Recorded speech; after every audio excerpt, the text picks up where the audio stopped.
અને ई वक्ते कविराज ने राजपूते कीधु कविराज गौ मां को कह दो मैं राजपूत हूँ, ऐसा क्यों कर रही है, मैं विधर्मी नहीं हूँ, मेरे सामने ऐसा क्यों कर रही है गौ मां? कि वो तो गाय मां है, वो तो जाने दो। बे त्रण बार टाळ्યું, कीधु नहीं कविराज जवाब दो, गाय माताजी मेरे सामने ऐसा क्यों कर रही है? ત્રીજી વાર જ્યારે કીધું ત્યારે ચારણે કીધું તો સુન લો, ગાય માતાજી ऐसा कह रही है। गाय એમ કહે છે કે હમણાં કાશી વિશ્વનાથના અને કાશીના ઘાટ ઉપર યવનોના ટોળા ઉતરવાના છે।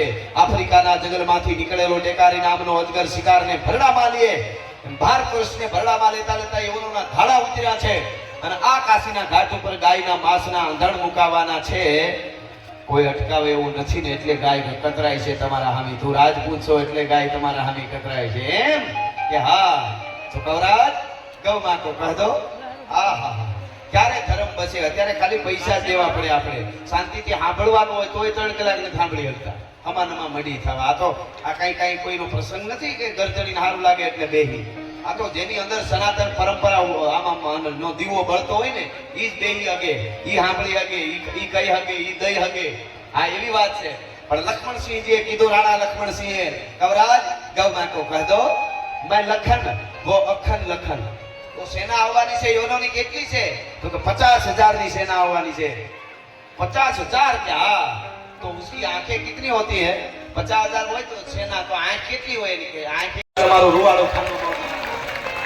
આહા, અને એને જો કર્યા ઈ યવન સેનાને કે કાપી નાખ્યા। એક પણ ગાય માતાજીને હત્યા નહોતી થવા દીધી। એની વાતો યુગો પછી પણ થાય, સદીઓ પછી પણ થાય અને આજ સુધી સનાતન ધર્મના આજ પણ આ માં ઈસ્માની માં હોય તો ભલે ઈ અંબા હોય, મહાકાળી હોય, મોગલ હોય, પીછળ હોય, આવડ હોય, મોમાય હોય, ચામુંડા હોય, સિકોતર હોય, આશાપુરા કોઈ પણ માતાજી હોય એના ઉપર કે શિવ મંદિર ઉપર કે સોમનાથ કે દ્વારકાના મંદિર ઉપર કે અંબાજીના મંદિર ઉપર ધજાઓ ખડાકા મારતી હોય એની પાછળ 1000 વર્ષ સુધી, 1000 વર્ષ સુધી, 1200 વર્ષ સુધી ધગધગતા લોહી રેડાના છે ને ત્યારે બચ્યું નીકળ્યું રાગે ઠીકને લાગી જતાલે નો લાગે ભોગ દીએ ઉભા બોરની એમનો બચે ધર્મ રહેશે તો રહેશે ધરા અને ખપ જાહે પુરુષાણ એક વિષમભર ઉપરે તું રાખ ભરોહો રાણ। આયા પણ મને થોડી યાદી કંકોત્રીમાં જોઈ હતી। આયા પણ જ્યારે સુબો આવ્યો અમદાવાદનો અને ધાડા નાખી અને જ્યારે પડ્યો તો ત્યારે વાઘેલા દરબારોએ હાથમાં તલવારો લઈને માં ઈસ્માનીની જગદંબાની સ્તુતિ કરી અને કીધું તું યુદ્ધના મેદાનમાં ઉતરી માં અમારી ભુજા ઉપર બેઠી હોય અને ક્યાંય પણ યવનો આવે અને યવનોને યુદ્ધના મેદાનમાં એના માથા નો વાટી નાખી તો માના જેને કહેવાય દીકરાને અને વાઘેલાને એવા યુદ્ધો થી હશે ત્યારે ધર્મ બચ્યો હશે। જેને ધર્મ બચ્યો એને તો આપણે સાઈડમાં કરી નાખી છે, એની તો આપણે જરૂર નથી। 18 વર્ગના ઇતિહાસો છે, કંઈક ને કંઈક બલિદાનો આપ્યા પણ જેને લોહી રેડ્યા છે એને આપણે ન ભૂલવું જોઈએ। એટલા માટે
દરબાર સુધી અહીંયા પટેલ ભાઈઓ હોય, અહીંયા ઠાકોર સમાજ હોય, અહીંયા ચૌધરી સમાજ હોય, અહીંયા માળી ભાઈઓ હોય, અહીંયા ભૂદેવો હોય, પ્રજાપતિ હોય, રાજપૂતો હોય, દરેક આવ્યા છે। કારણ કે સનાતન ધર્મનો જ્યાં નેજા ફરકતો હોય ત્યાં આપણે નહીં, જ્ઞાતિ ગૌરવ જરૂર હોવું જોઈએ, પણ જ્ઞાતિવાદ હવે નહીં ભૂલી તો આપણા ઉપર બહુ થઈ રહ્યું છે.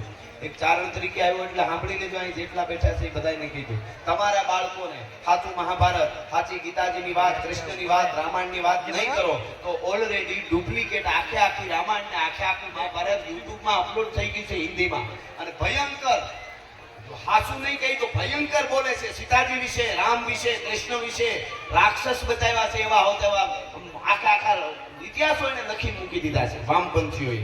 પણ ઈ ગમે એટલું મથે, આપણે નહીં ફેર પડે વાંધો નહીં આવે. આપણે આપણા બાળકો સુધી સાચી સનાતન પરંપરાને નહીં પુગાડી તો ઈ તો એનું કામ કરવાના જ છે.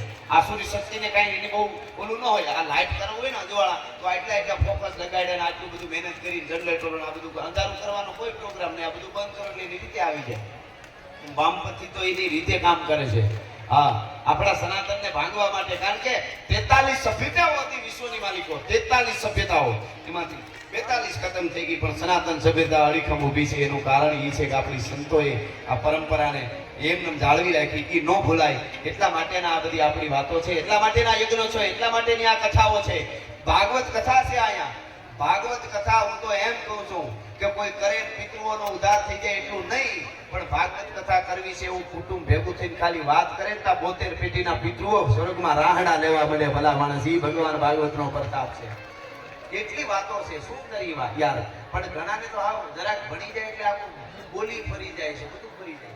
એકચ્યુઅલી આ બધું અત્યારના યુગમાં મગજમાં નથી. તારે મગજ હોય તો બેહે ને, એની વાત આપણે કરવી નથી. જેને જલારામ નથી જગાડી શક્યા એને આલારામ શું જગાડવાનો હતો, એની વાત નથી. ભલા માણસ, આ તો જેને જાગવું છે એના પાસે જાગૃત, જેને શ્રદ્ધાના અને જ્ઞાનના અને સનાતનના દીવડા બળતા હોય ને, જેના હૈયામાં, એની પાસે જ બેહી જો માઈ કાંગલા કેટલાય રખડે છે અરબોપતિ કબી જેવા મોઢા કરીને, એને કઈ શેઠો રે તારું મારે કાંઈ કામ જ નથી. અવળે કેડે સડાવવા વાળા આ ધોળા પાવડર ઊંઘે તો નીંદર આવે, ચારે બાજુથી ગોતે છે. આમ કંડલામાં પકડાય, આમ પકડાય, આમ પકડાય, ડ્રગ્સ પકડાય. શું કામે?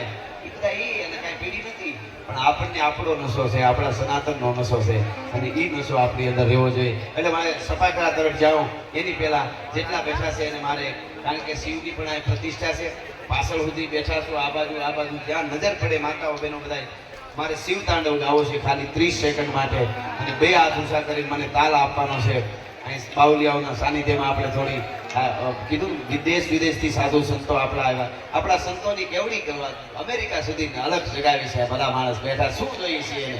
એ તો જાળવાય બેઠા રહીએ તો એના ઉપર દેવાવાળા ઉપર વિશ્વાસ છે, એ તો આપણને નથી. હા, બાકી એને તો વિશ્વાસ છે, એને બધું. હા બાબુ, એટલે કહેવાનો અર્થ એ છે કે શિવ તાંડવ ગાવ, 2 હાથ ઊંચા કરીને મને મારી યારે ખાલી 30 સેકન્ડ તાલ આપજો. એક માહોલ ઉભો થાય, આટલા જણાની તાલ એકારે તાળી નો કરે એટલે વિઘ્નો બધા છે એ દરિયા પાર વયા જાય. એટલા માટે